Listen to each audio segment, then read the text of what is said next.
রাধে রাধে বন্ধুরা, আমি সঙ্গীতা। আশা করি আপনারা সকলেই ভালো আছেন আর আমরাও বেশ ভালো আছি।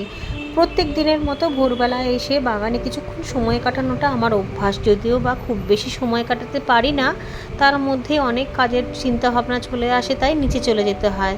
বাগানে এসে যদি এত সুন্দর গোলাপ দেখা যায় সকাল সকাল উঠেই, তাহলে মন তো ভালো হবেই। এখনও বেশ অন্ধকার অন্ধকার মতো রয়েছে, যেহেতু অনেক ভোরবেলা, এখন প্রায় মোটামুটি ওই 5:45 মতো।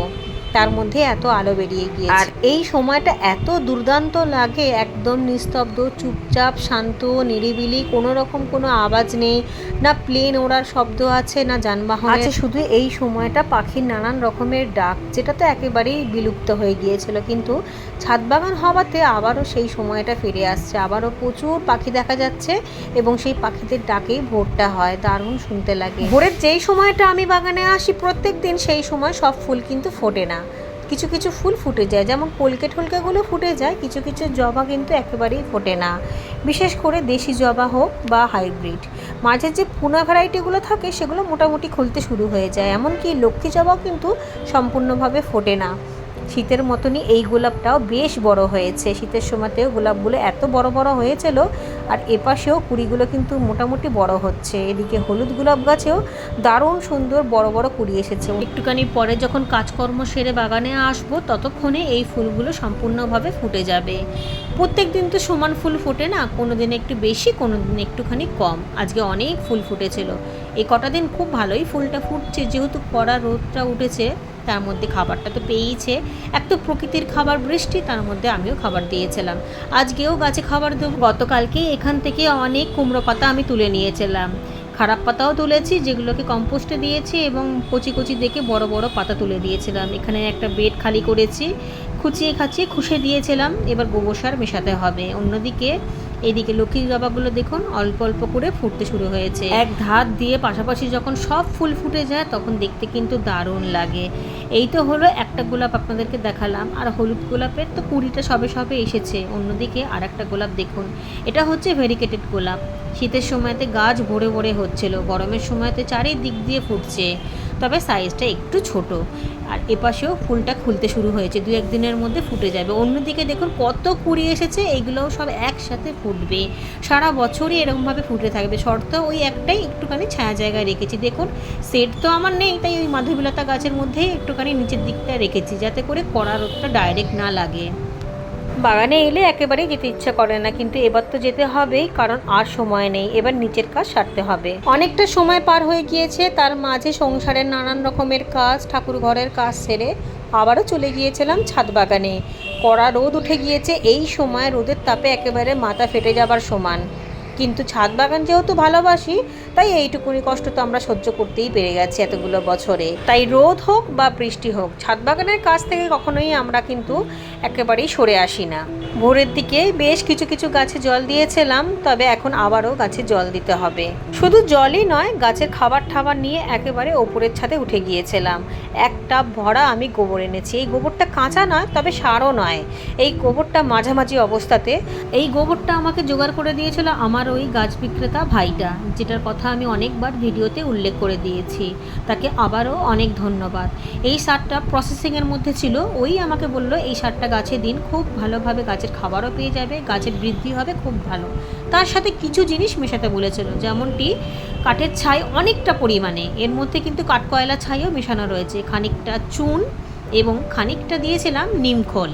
ব্যাস এইটুকুনি দিতেই বলেছিল, আর এইটুকুনি খুব ভালোভাবে মেশাতে বলেছিল, যাতে কোনো দিকে বেশি বা কম না হয়। যেহেতু প্রসেসিংয়ে ছিল, তাই কিছু কিছু ডালা পাকিয়ে গিয়েছিল, সেগুলোকে আমি হাতের ফ্যান দিয়ে একটু একটু নরম করে রেখেছিলাম 2 দিন ধরে। তাতে একটু নরম হয়েছে, তবে গ্লাভস পাইনি বলে আমি প্লাস্টিকের সাহায্যে খুব ভালোভাবে মিশিয়ে নিচ্ছি। যদি পুরোপুরি সার হয়ে যেত তাহলে গন্ধ ছাড়তো না, যেহেতু এটা প্রসেসিংয়ের মধ্যে চলছিল, তাই একটু গন্ধ ছাড়ছিল, তাতে অসুবিধা নেই, গাছ ভালো থাকলেই হলো। বাগানের জন্য এইটুকুনি কষ্ট সহ্য করাই যেতে পারে। তবে ফ্যান না থাকলে কিন্তু এর মধ্যে আমি বৃষ্টির জল মেশাতাম, তবে পাঁক জল মোটেই দিতাম না, অতিরিক্ত খাবার হয়ে যেত, যেটা হয়তো গাছ নিতে পারবে না, কারণ কিছু কিছু গাছ ছোট আছে। তবে পার্মানেন্ট গাছের ক্ষেত্রে সেরকম কোনো অসুবিধা হতো না। আর এই সারটাকে রেডি করতে কিন্তু আমার অনেকটাই সময় চলে গিয়েছিল, যেহেতু ডালা ডালা ছিল, আর এর মধ্যে খাবার দাবার মিশিয়েছি। খাবার দাবার বলতে ওই কাঠের ছাই ঠাই যেহেতু মিশিয়েছি, নিমখোল মিশিয়েছি, তাই জন্য অনেকটা সময় ধরে করতে হয়েছে, আবার সেই কড়া রোদের মধ্যে। এই সময় রোদের তাপটা এত পরিমাণে ছিল যে একেবারে মাথা গরম হয়ে যাচ্ছিল। কষ্ট হলেও সময় লাগলেও কাজটা খুব ভালোভাবে করেছি ধৈর্যের সাথে। যে কোনো কাজ তাড়াহুড়ো করে করলে কোনো সময়তেই ভালো হয় না। আর যেহেতু ফ্যান ছিটিয়ে ছিটিয়ে রেখেছিলাম তাই ডালাগুলো সহজেই ভেঙে যাচ্ছিল। যে ভাইটা আমাকে এইটা দিয়েছে তারাও নাকি এইভাবেই নিজেদের শাকসবজি চাষ করে, যেটা ওরা নিজেরা খায়। আর যেটা চাষের জমিতে চাষ করে সেখানে নাকি ওরা কেমিক্যাল দিয়েই করে, তা না হলে এত এত সবজি নাকি বাজারে কোনোভাবেই আসতো না। সেটা তো ঠিক কথাই, অর্গানিকভাবে করতে গেলে কি আর আমরা সঠিক সময় কিছু কি আর পেয়ে যেতাম সময় মতো? সেটা কখনোই সম্ভব নয়। এবার গাছে দেওয়ার পালা। যেহেতু বড় বড় টব তাই দুমুঠো দুমুঠো করে ভালোভাবে ছড়িয়ে ছিটিয়ে দিয়েছি। আর মাটিতে আমি সবসময়তেই খুশে নিই, গতকালকেও আমি মাটি কিন্তু খুশে নিয়েছিলাম। পার্মানেন্ট গাছগুলোতে একটু বেশি বেশি করে দিচ্ছি, গোলাপ গাছেও দিয়ে দিয়েছি, যেহেতু বলেছিলাম যে গোলাপ গাছেও খাবার দেওয়াটা দরকার, তা না হলে কুড়ি আসবে কী করে। গোলাপ গাছে নানা রকমের খাবার ঘুরিয়ে ফিরিয়ে দিতে হবে, যেহেতু গোলাপ তার চাহিদা অনুযায়ী তো আমাদেরকে খাবারটা দিতে লাগবে। বাকি সমস্ত গাছে ছোট বড় মিশিয়ে আমি দিয়ে দিয়েছিলাম, একটু কম হয়েছিল পরে আবারও দিয়ে দিয়েছিলাম সেই সমস্ত গাছে, কারণ একেবারে তো বোঝা যায় না। আর তাছাড়া অত বড় টাপ নিয়ে সিঁড়ি দিয়ে উঠতে গেলে অনেকটাই কষ্ট হয়, তাই খানিকটা নিচে তৈরি করে রেখে দিয়েছিলাম, সেটাকে আবার পরে এসে বাদবাকি গাছে দিয়ে দিয়েছিলাম। এদিকে যে সমস্ত শাক গাছগুলো রয়েছিল সেখানেও অল্প অল্প করে চারিদিক দিয়ে ছড়িয়ে ছড়িয়ে দিয়ে দিয়েছিলাম। এখানে আবার বীজও হয়ে গিয়েছে, এখান থেকে আবার বীজও তুলে রাখতে হবে, তা না হলে অন্যান্য গাছের গোড়াতে ছড়ানো যাবে না। কচু গাছগুলো খুব সুন্দর উঠছে, দারুণ হয়েছে। ছোট ছোট জায়গার মধ্যে যে এত সুন্দর গাঁটি কচু হবে, তাও আবার ওই পচা কচু দিয়ে, যেটা আমি ফেলেই দিয়েছিলাম, সেখান থেকে যে এত সুন্দর উঠে যাবে এটা আমি ভাবতে পারিনি। অনেক সময় গাঁটি কচু আমি বসিয়েছিলাম, সেখান থেকে গাছ হয়েছিল ঠিক কথাই, কিন্তু পচা কচু দিয়ে যে এত সুন্দর গাছ হয় এটা আমার জানা ছিল না। এই 2 মাসে ঘন ঘন অনেক তরল সার দিয়েছি, তাই কিছুদিন এখন তরল সারটা দেওয়া বন্ধ করব। এখন শুধুমাত্রই জৈব সলিড সার দেবো, তাতে গাছের গ্রোথটা ভীষণ ভালো। তাছাড়া এই কদিন পর আবার বর্ষার জন্য আমাদের প্রস্তুতি নিতে হবে, তাই জন্য মাটিটা যত বেশি উর্বর থাকবে ততই বেশি পরপর গাছগুলো করা যাবে। যদিও বা আমি গাছের পরিমাণটা একটু একটু করে কমাচ্ছি, মানে নতুন করে বাড়াচ্ছি না, যেটুকুনি গাছ রয়েছে সেইগুলোকেই ভালোভাবে রাখার চেষ্টা করছি। আর যে সমস্ত চারা উঠে রয়েছে সেগুলোকে তা নষ্ট করে দেওয়া যাবে না, তাই সেগুলোকে বসানোরও ব্যবস্থা করে দেবো, কিন্তু নতুন করে আর কোনো বীজ টিজ আমি বসাবো না। আর মাটি থেকে তো অনেক বীজ এমনিতেই জার্মিনেট হয়ে যায়, কারণ মাটির মধ্যে মিশে থাকে, সেগুলো জল পড়ার সাথে সাথেই কিন্তু বেড়ে যায়, তখন তো সেগুলোকে তুলে তালে বসাবো। কত তাড়াতাড়ি সময় চলে যায়। এই কিছুদিন আগে শীত ছিল, গরমের প্রস্তুতি করছিলাম, গরম চলছে, তার মধ্যেই আবার বর্ষার প্রস্তুতি শুরু করে দিয়েছি। কিন্তু শীতের প্রস্তুতি কিন্তু আমি গরম থেকেই শুরু করে দিই, কারণ সেই সময় সুবিধা হয়, শীতের গাছপালাগুলোকে দিয়েই আমি কম্পোস্ট বানাতে দিই, যেটা সারাটা বছর পর শীতের সময় রেডি হয়ে যায়। আর যে সমস্ত গাছের গোড়ায় এমনিতেই অনেকটা গোবর সার দিয়ে শীতের গাছগুলো করি, তার মধ্যে কিছু কিছু গাছের মধ্যে দিয়েই আবার নতুন করে গাছ তৈরি করে ফেলি, কারণ সেই সব গ্রো ব্যাগ বা ক্যারেটগুলো তো আর খালি করি না, তার মধ্যেই গাছ বসিয়ে দিই। খাবার অনেক থাকে শীতের গাছে, শেকড় তো খুব বেশি গভীরে যায় না, তাই মোটামুটি ওর মধ্যে ভালোই সবজিটা হয়ে যায় গরমের বেশ কিছু। আর বিশেষ করে শাক গাছ। বাগানের কাজ করতে এসে কি শান্তি আছে? এই কড়া রোদের মধ্যেও আবার মেঘ চমকাতে শুরু করে দিয়েছিল, মেঘ ডাকছিল জোরে জোরে, আর 2-1 ফোঁটা করে বৃষ্টিই হচ্ছিল। যদিও বা সবসময় বৃষ্টি হয় না, তবুও কিছু কিছু জামা কাপড় যেহেতু শুকিয়েই গিয়েছিল সেগুলোকে তুলে ঘরে রাখলাম। বিশেষ করে ভগবানের যে চাদর ঠাদর রয়েছে, জামা কাপড় রয়েছে, আর তার সাথে আমাদের কিছু জিনিস, এইগুলোকে তুলে আবারও ছাদে চলে গিয়েছিলাম। আর এই বাসন রাখার ঝুড়িটার মধ্যে ঠাকুরের জামা কাপড়গুলোকে শুকনো করতে দিলে খুব সুবিধা হয়, পড়েও যায় না, উড়েও যায় না, খুব তাড়াতাড়ি শুকিয়েও যায়। এই ঝুড়িটাকে একেবারেই ব্যবহার করতে পারিনি, যেহেতু অনেকটাই বড়, তাই বাসন এদিক ওদিক দিয়ে বেরিয়ে যেত। ভেবেছিলাম ছাদ বাগানে নিয়ে যাব, কোনো না কোনো গাছ বসিয়ে দেবো, তারপরে ভেবে দেখলাম যে না, এর মধ্যে গাছ টাছ না বসিয়ে এর মধ্যে বরঞ্চ আমি জামা কাপড়ই শুকনো করতে দেবো ভগবানের, কারণ গাছ বসালে অনেক মাটি লাগবে, তারপরে অনেকটা জায়গা জুড়েও থাকবে। অনেকটা সময় চলে গিয়েছিল, আবারও চলে এসেছিলাম বাগানে। ওয়েদারটা বেশ ভালো লাগছিল, ওই যে দুপুরবেলা থেকে মেঘ গর্জন করছিল, মেঘ ডাকছিল, তারপরে এরকম ওয়েদারটা ছিল। কত সুন্দর মেঘের কালারটা, কোনো কোনো জায়গায় সাদা, কোনো কোনো জায়গায় ধূসর রং, আবার কোনো জায়গায় কালো। তবে বৃষ্টি কিন্তু শুরু হয়ে গিয়েছিল, কিছুটা কাজ অবশ্য বাকি ছিল, তারপরেও কিন্তু মেঘ দেখতে দাঁড়িয়ে পড়েছিলাম, এত ভালো লাগছিল। প্রকৃতির সৌন্দর্যের ওপর কোনো কিছু নয়। যাই হোক, প্রকৃতি দেখলে তো হবে না, তাই আবারও কাজের মধ্যে লেগে গিয়েছিলাম। এখানে কয়েকদিন আগে আমি ছোট ক্যারেটের মধ্যে বাগানেরই বেশ কিছু দানা ছিল লাল শাকের, সেগুলো ছড়িয়ে দিয়েছিলাম। যদিও বা বড্ড বেশি ঘন হয়ে গিয়েছিল, আর একটু কম দিতে হতো। আসলে পুরোনো দানাগুলোকে সবই দিয়ে দিয়েছিলাম রাখবো না বলে, তাই এতটা ঘন হয়েছে। আর একটু কম কম দিলেও কিন্তু ঘন হয়ে যেত তুলতে তুলতে। অন্যদিকে ডাঁটা শাকের বীজও কিন্তু রেডি হয়ে গিয়েছে। আর এপাশে একটা গাঁদা গাছ তুলে রেখে দিয়েছিলাম গোলাপ গাছ থেকে। সেই গাছটা কতটা বড় হয়েছে, মাথা কেটে কেটে ঝাঁকড়া করেছি। এই গাছটা থেকে শীতের সময় ডাল কেটে কেটে আমি চারা তৈরি করতে দেবো, তাহলে শীতের চারা রেডি হয়ে যাবে। এখন না, আরও মাথা কেটে কেটে ঝাঁকড়া বানাবো। ফাটা টবের মধ্যে আপাতত দিয়েছিলাম। আবারও দেখছি এদিক ওদিক দিয়ে অনেক গাঁদা গাছ উঠেছে, সেগুলোকেও তুলে বসাতে হবে, তবে সময় পাচ্ছি না। তার মধ্যে এত কড়া রোদ উঠে গিয়েছে। আর এই ডাঁটা শাকের বীজটা যেহেতু রেডি হয়ে গিয়েছে, এটাকে তুলে রাখবো। দুদিন আগে ডাঁটা শাকের পাতা ভেজেছিলাম বড়ি দিয়ে, আমার মেয়ের খুব পছন্দ হয়েছে। আমি জানতাম না ও এত ভালোবাসবে বলে, তাহলে তো আমি আরও বীজ ছড়িয়ে দিতাম। যাই হোক, এই বীজগুলোকে নিয়ে ছড়িয়ে দেবো। ওই যে ধনে পাতার একটা ট্রে মোটামুটি খালি হয়েছে, তার মধ্যেই ছড়িয়ে দেবো, তাহলে খুব তাড়াতাড়ি উঠে যাবে। আমাকে তার নতুন করে কোনো জায়গা তৈরি করতে লাগছে না। এই এক সুবিধা, অন্য যে কোনো গাছের গোড়ায় ছড়িয়ে দিলেই হয়ে যাবে। আর শাক গাছে তো খুব বেশি সময় লাগেও না, এক সপ্তাহের মধ্যেই তৈরি হয়ে যাবে। পুঁইশাক গাছের গোড়াতে লাল শাকের ডাঁটা বসিয়ে দিয়েছিলাম, সেখান থেকেই গাছ উঠেছিল। তবে এই শাকটা কিন্তু আমি তুলে খাইনি একবারও, বীজ রাখবো বলে। এখন বীজে পুরো ভরে গিয়েছে, এক বাটি বীজ হয়ে গিয়েছে। পাতাগুলোকে আলাদা করে দেবো, আর এই বীজগুলোকে শুকনো করে রাখবো। এখন আর দরকার নেই বোনার, কারণ ছাদ বাগানে অনেক জায়গাতে এমনিতেই লাল শাক হচ্ছে, তার মধ্যে নতুন করে আমি বুনেও দিয়েছি। আর এই লাল শাক ডাঁটা শাক সারা বছর হয়, শুধু বর্ষার সময়টা একটু অসুবিধা হয়। অনেক সময় মানে চারা গাছ বেরাতে না বেরাতে যদি বৃষ্টি চলে আসে, বৃষ্টি হয়, তাহলে সবই থেতলে মেতলে যায়। কিন্তু গাছ উঠে গেলে, একটু বড় হয়ে গেলে আর সমস্যা হয় না, তখন তো গাছ সুন্দরভাবে বেড়ে যায়। আর শীতের সময় তো হয়ই। কত ছোট ছোট দানাগুলো ভরে গিয়েছে, আর এইগুলো যদি না সময় মতো তুলে, চারিদিকে পুড়ে নষ্ট হবে, আর সব গাছের গোড়ায় গোড়ায় হবে। তুলতে তুলতে প্রায় এক বাটি মতো হয়েছিল। পুঁইশাক গাছের গোড়ায় হয়েছিল বলে আমি এই শাকটা রেখেছিলাম। যদি অন্যান্য গাছের গোড়ায় হতো তাহলে তুলে ফেলতাম, ফল গাছের গোড়ায় বা সবজি গাছের গোড়ায়। কিন্তু যেহেতু শাক গাছের গোড়াতেই শাক গাছ উঠেছে, তাই আর সমস্যা নেই। এখানে ডালগুলো ভীষণ মোটা মোটা হয়েছে, শক্ত শক্তও হয়েছে। এখান থেকে আবারও ব্রাঞ্চ হবে। তবে এখানে শাকটা কিন্তু আবারও রেখে দেবো বীজ হওয়ার জন্য। বীজ কালেক্ট করে রাখতে হবে শীতের জন্য। যদিও বা শীতে এখনও সময় আছে, তবুও বীজ রাখলে তাড়াতাড়ি করে বুনে দেওয়া যায়। পাতাগুলোকে আলাদা করে ছাড়িয়ে রাখবো, তাতে বীজগুলো তাড়াতাড়ি করে শুকিয়ে যাবে। এক বাটি মতো হয়েছিল, আর এই এক বাটির দানাতেই কিন্তু 3-4 ক্যারেট শাক খুব ভালোভাবে হয়ে যাবে। বড় বড় ক্যারেটের কথা বলছি, ছোট ছোট ক্যারেটে হলে তো আরও অনেক বেশি হবে, আর ছোট ছোট টবেতেও দিলে অনেক বেশি করা যাবে।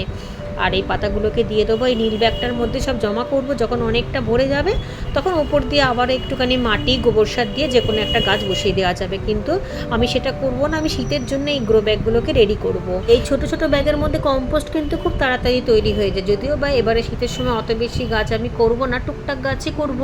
এবছরে শুধুমাত্র, মানে এ বছর বলে না, এখন থেকে শুধুমাত্র ছেলের দিকেই আমার বেশিটা সময় যাবে, কারণ ছেলের এই সময়টা আমার পাশে থাকাটা খুব দরকার। যেমন মেয়েটার পাশে ছিলাম বলে আজ মেয়ে পড়ার গুরুত্বটা বুঝতে পেরেছে, ছেলেটারও তাই দরকার। ছেলেটার পড়াশোনার দিকে একেবারেই মন নেই, এটা আমি বারবার আপনাদেরকে বলছি। এই সময় বাগান করা মানে আমার ছেলের ক্ষতি। বাগান যেটুকুনি আছে সেটাকে তো তুলে দিতে পারবো না, খুব শখের বাগান, কিন্তু নতুন কোনো গাছ আমি আনবো না, বীজও রোপণ করবো না, এবং চারাও তৈরি করে নেবো না। একটার পর একটা কাজ বাড়তেই থাকবে। ছাদ বাগানে খাটনি খুব, অনেকটাই সময় দিতে লাগবে, সেই সময়টুকুনি দেওয়ার মতো সময় আমার কাছে নেই। সকালবেলা ছেলেকে বলেছিলাম পায়রার বাটিটার মধ্যে জল দিতে, ও এক গামলা জল দিয়ে দিয়েছে। এতে করে কি পায়রারা জল খেতে পারবে? বুঝতেই পারছেন কতটা গরু, সারাক্ষণ খালি টিভি ফোন কার্টুন দেখতে দেখতে একেবারে গরু হয়ে গিয়েছে। সেই গরুটাকে মানুষ করব বলেই এখন আমার সময় দরকার, তাই বাগানের কাজ কম এবং ছেলের কাছেই কাজটা বেশিক্ষণ। এই সময় আবারও কুল গাছে কিন্তু ফুল এসেছে, এটা কিন্তু আসে, তবে এই সময় কুল হয় না। যদি হতো খুব ভালো হতো, একটা দুটো কুল পাওয়া যেত। তবে অসুবিধা নেই, গরমের সময় প্রচুর ফল আছে, আম জাম কাঁঠাল লিচু, কত ফল। যে সমস্ত গাছে কাঁকড়ি হতে শুরু করেছে নতুন নতুন, সেই গাছগুলোতে ব্যাগগুলো বেঁধে দিলাম। তবে এই সময় কিন্তু কোনোভাবেই প্লাস্টিক বাঁধা যাবে না, কারণ ওয়েদার ভালো না, যখন তখন বৃষ্টি হচ্ছে। প্লাস্টিক বাঁধা থাকলে রোদের তাপে ভেপসে যাবে, বৃষ্টির জলে গলে পচে যাবে। তাই এরকম কাপড়ের ব্যাগ হলে খুব ভালো হয়, এতে করে সবজিটাও ঠিক থাকে বা ফলটাও খুব ভালো থাকে, কোনো সমস্যা হবে না, হাওয়াটাও পেয়ে যায় আর জলটাও ঝরে যায়। তাছাড়া 3-4 দিন পর তো খুলেই দিই, তাতে কোনো সমস্যাই হবে না। ওই কচি থাকলেই একটুখানি ফল ছিদ্রকারী পোকা নষ্ট করে দেয়, তাই খুব বেশি চাপ দিয়ে টাইট করে গিট বাঁধার দরকার নেই, হালকা হালকা করে বেঁধে দিয়েছি যাতে করে তাড়াতাড়ি করে খোলাও যেতে পারে। অনেক ফুলও এসেছে, কিন্তু এদিকের আর একটা কাঁকড়ি বাঁধতে পারিনি। এটা যেহেতু জালের এপার ওপর দুদিক দিয়ে বেরিয়েছে, তাই বাঁধতে গেলে হয়তো কাঁকড়িটাই ভেঙে যেত, সেই জন্য আর এটা বাঁধা হয়নি। থাক, কোনো অসুবিধা হবে না। আর যদি পোকা খেয়েও নেয় তাহলেও কিছু করার নেই, ওরাও তো কিছু না কিছু খাবে। আর এই গাছটা দেখুন কত উপরে আকাশে উঠে যাবে মনে হচ্ছে। যাই হোক, এগুলোকেও জালের মধ্যে মধ্যে আমি লতিয়ে দিয়েছিলাম। আর এপাশে বেডগুলোকে রেডি করে রাখছি বর্ষার জন্য। টুকটাক যদি কোনো চারা ওঠে তাহলে এর মধ্যে বসিয়ে দিতে পারবো, আর যদি না ওঠে আরও ভালো কথা, কিন্তু চারা উঠেই যায়। বাগান করলে দেখবেন না চাইলেও অনেক চারা উঠে যায়। তবে একটা জিনিস খুব ভালোভাবে আপনাদেরকে খেয়াল রাখতে হবে, গ্রো ব্যাগে হোক বা ক্যারেটে বা বেডের মধ্যে একই জায়গায় যদি কোনো সবজি করলে বা কোনো ফল গাছ করলে সেই জায়গা থেকে যেমন ভালো ফলন পাওয়া যায়, পরবর্তী সময় সেই বেডের মধ্যে বা সেই ক্যারেটে বা সেই গ্রো ব্যাগে কিন্তু সেই সবজিটা করা যাবে না বা সেই ফল গাছটা কখনোই করবেন না। তাহলে কিন্তু সেরকম ফসলটা আপনি পাবেন না। অবশ্যই চেঞ্জ করে দিতে হবে জায়গা। যেমন দেখুন, এই ক্যারেটটার মধ্যে ছিল পাট শাক, এর মধ্যে এখন আমি কখনোই ভুলেও পাট শাকের দানা দেবো না। বা কোনো লাল শাক যদি হতো তাহলে আবার এর মধ্যে আমি লাল শাকের দানা বুনতাম না। সব সময় কিন্তু চারা চেঞ্জ করে করে বসাতে হবে জায়গার মধ্যে, তাহলেই সঠিক পরিমাণে খাবারটা পেয়ে যাবে। আসল কারণটা হলো মাটির মধ্যে যেসব উপাদান থাকে বা যেই সব খাবার আমরা দিই, সব খাবারটুকুনি কিন্তু সব গাছ নিতে পারে না, কিছু কিছু খাবার রয়ে যায়। কিন্তু অন্যান্য উপাদানগুলো হয়তো সেই গাছ খুব ভালোভাবে নিয়েছে বলে মাটি ফাঁপা হয়ে যায়। আবার অন্য গাছ বসালে সেই উপাদানটা হয়তো যেই গাছের দরকার পড়বে সেই অনুযায়ী গাছে খাবার পেয়ে যাবে, তার ফলে অন্য সবজিটা ভালো হবে, কিন্তু ওই একই সবজি কখনোই ভালো হবে না। এপাশে যে গ্রো ব্যাগগুলোর মধ্যে কাঁকড়ি গাছ হয়ে রয়েছে, সেখানে কিন্তু নতুন করে কোনো চারা যদি ওঠে তাহলে আমি কখনোই কিন্তু এইগুলোর মধ্যে নতুন করে কাঁকড়ি গাছ বসাবো না। সব সময় চারা চেঞ্জ করে দিতে হবে বা জায়গা চেঞ্জ করতে হবে, মাটিটাকে চেঞ্জ করতে হবে, ঘুরিয়ে ফিরিয়ে চাষ করতে হবে, তাহলেই সেই সবজিটা খুব ভালো হবে। আমরা গাছে অনেক রকমের খাবার দিই, সেই খাবারের মধ্যে অনেক কিছুই থাকে যেটা সব গাছ একেবারে নিতে পারে না, তাই ঘুরিয়ে ফিরিয়ে নিলে সব গাছটাই ভালো হবে। কিন্তু একই রকম গাছ বসালে প্রথমবারের তুলনায় দেখবেন দ্বিতীয়বারে গাছের ফলন কিন্তু ভালো হচ্ছে না, তখন আমরা হয়তো বুঝতে পারি না, তখন এটাই মনে হওয়াটা স্বাভাবিক যে বীজটাই হয়তো ভালো না, কিন্তু বীজ হয়তো ঠিকঠাকই রয়েছে। তাই যখনই গাছ করবেন একটু ঘুরিয়ে ফিরিয়ে বসাবেন, সেটা গ্রো ব্যাগ হোক বা ক্যারেট হোক বা বেডের মধ্যে। যে জায়গাতে লাউ গাছ করবেন পরের বারে সেই জায়গাতে কুমড়ো গাছ করবেন, বা যেই জায়গাতে কুমড়ো গাছ করেছেন সেই জায়গাতে ঝিঙে গাছ করবেন, দেখবেন তাতে কত সুন্দর গাছের চেহারা হবে এবং ফলনটাও পাবেন কতটা সুন্দর। আমার এইটুকুনি ছাদ বাগানে ভরে ভরে সবজি হয়, তা শুধুমাত্র এই কারণেই। অথচ মাটি ছাড়া করি, মাটি ছাড়াও এত সুন্দর গাছ হওয়া সম্ভব। কাঠের ভুসির মধ্যে দিই, গাছের খাবার হিসাবে ওই তরল সার দিই, পাঁক জল দিই, জৈব খাবার দিই, এই সব দিয়েই গাছ তৈরি করছি। খুব বড় বড় জায়গায় যে গাছ করি সেরকমটি নয়, দেখুন ছোট ছোট জায়গার মধ্যে করছি। আবার সম্পূর্ণ ভরে ভরে যে কিচেন কম্পোস্ট বা কাঠের ভুসি দিয়েছি সেরকমটা না, অল্প অল্প মাটির মধ্যেই কত সুন্দর গাছ হয়েছে, আর তাতেই কত সুন্দর ফলনটাও পাওয়া যায়। যা করি, যতটুকুনি করি সবই আপনাদের সাথে শেয়ার করি, যাতে আপনারাও এরকম সহজভাবে গাছ করতে পারেন, বাগান করতে পারেন সুন্দরভাবে। ছোট জায়গার মধ্যেও এত সুন্দর বাগান করা সম্ভব। অনেকেরই তো আছে অনেক বড় বড় বাগান, সেখানে তারাও এরকম টিপস ব্যবহার করে কিন্তু খুব সহজেই সুন্দরভাবে আপনারা বাগান করতে পারবেন। তাছাড়া মায়ের পেট থেকে আমরা কোনো কিছুই শিখে আসি না, সব কিছুই আমরা দেখে শুনেই কিন্তু শিখি। এই সমস্ত গাছ যেগুলো টবের মধ্যে এত সুন্দর হচ্ছে, সেগুলোকে যদি আমি জমিতে করতাম তাহলে তো আরও সুন্দর হতো। কি আর করা যাবে, যেটুকুনি আছে সেটুকুনির মধ্যেই সন্তুষ্ট থাকা ভালো। তবে অবশ্যই ড্রেনেজ সিস্টেমটা কিন্তু আপনাদেরকে ঠিক রাখতে হবে। ড্রেনেজ সিস্টেমটা যদি ঠিক না থাকে তাহলে ছোট জায়গায় করুন বা বড় জায়গাতে, গাছ ভালো হবে না, গাছ কিন্তু মারা যাবে, ফলনও ধরবে না, আর সমস্যায় সমস্যা ভরে যাবে। বাতিল জিনিস টিনিস দিয়ে ছাদ বাগান তো সহজে করাই যায়, কিন্তু তার পেছনে পরিশ্রমটাও প্রচুর লাগে আর সময়ও লাগে অনেক। যাদের সাহায্য করার মতো কেউ আছে তাদেরকে অনেক সুবিধা হয়। অনেকেই বাগান নিজের হাতে করতে পারে না, কিন্তু পছন্দ করে বলে হেল্পার রাখে। কিন্তু আমরা যারা নিজেরাই বাগান করি শখেতে, তাদের তো অনেকটাই সময় পরিশ্রম যায়। তারপরে যদি সবজিটা ফুলটা হয় তখন দেখতে ভালো লাগে, তবে শরীর স্বাস্থ্যটাকেও তো দেখতে হবে, কতটাই বা আমরা পরিশ্রম করতে পারবো আর কতদিনই বা পারবো। তাই সব কিছু ভেবেচিন্তেই এখন আমি সিদ্ধান্ত নিয়েছি গাছের পরিমাণটা একটু কমাবো। এতে করে কিছুটা রেস্টও পেয়ে যাব, যে রেস্টটা আমি একেবারেই পাই না। সেই যে ভোর 5টা থেকে উঠি আর চলে একেবারে রাত রাত 11টা পর্যন্ত বা 11:30 পর্যন্ত টানা একটুও বিরাম নিতে পারি না, এতটাই কষ্ট হয়। কতবার যে এই 4তলা ছাদে উঠতে হয়, বারবার করে ওঠা নামা, একেবারে শরীর ভেঙে চুরে শেষ হয়ে যায়, কোমরে ব্যথা হয়, হাত পাও যন্ত্রণা করে ভীষণই। কারণ ঠাকুর ঘরের কাজ আছে, বাচ্চাদের কাজ রয়েছে, ছেলে মেয়ের পড়াশোনার দেখার দায়িত্ব, রান্নাবান্নার দায়িত্ব, জামা কাপড় থেকে শুরু করে বাজার দোকান সব কিছুই। তার মধ্যে স্বামীর বিজনেসেও হেল্প করতে লাগে, সেই কারণে প্রেশারটা আমার অনেকটাই পড়ে যায়। ভেবেছিলাম ছাদের মধ্যে অল্প একটু গাছ থাকবে, ফুল গাছ থাকবে, দেখেও শান্তি, কিন্তু গাছের নেশা যে বড় নেশা। একটা একটা করতে করতে এখন 100টার বেশি গাছ হয়ে গিয়েছে, তাই কাজটাও অনেক বেড়ে গেছে। এই রোদের মধ্যে কাজ করতেও কষ্ট, আবার না এলেও কাজগুলোর কষ্ট, তাই আসতেই হয়। আবার ঝড় বৃষ্টি হলে আর এক চিন্তা, শান্তি করে ঘরে বসতে পারি না, যে কোন গাছের কী ক্ষতি হলো, কোন গাছটা উল্টিয়ে গেল, কোন টবটা পড়ে গেল, সব কিছুতে দেখছি টেনশনটাই বাড়ছে দিনে দিনে। বৃষ্টি না হলেও জ্বালা, আবার বৃষ্টি হলেও জ্বালা। বৃষ্টি কম হলে গাছপালাগুলো একেবারে তেতে পুড়ে শেষ হয়ে যায়, আবার অতিরিক্ত বৃষ্টি হলে গাছপালাগুলো নষ্ট হয়ে যায়। সব থেকেই যেন দিন দিন চিন্তা বাড়ছে। যাই হোক, এটা হলো আমার মনের কথা, তবুও আমি বলবো একটু আধটু গাছ করুন, যেটুকুনি আপনাদের দ্বারা সম্ভব হবে সেটুকুনিই গাছ করুন। গাছ এনে সেটাকে কষ্ট দেওয়া তো ঠিক না। জানি না আর কতদিন বাগান করতে পারবো, তবে আস্তে আস্তে একটুখানি চাপটা কমাবো জীবন থেকে। আমার একটু রেস্ট নেওয়াটা খুব প্রয়োজন, একেবারেই রেস্ট পাচ্ছি না, সেই কারণেই এখন আগের থেকে নার্সারিতে যাওয়াটাও কম করেছি এবং গাছের হাটে যাওয়াটাও কম করেছি। কাছাকাছি থেকেই সমস্ত কিছু জোগাড় করে ফেলি, ওই যে ভাইটা রয়েছে তাকে বলে দিই, সেই জিনিসগুলোকে জোগাড় করে দেয়। ঠিক আছে বন্ধুরা, আজকের ভিডিওটা আমি এখানেই রাখলাম, সবাই খুব ভালো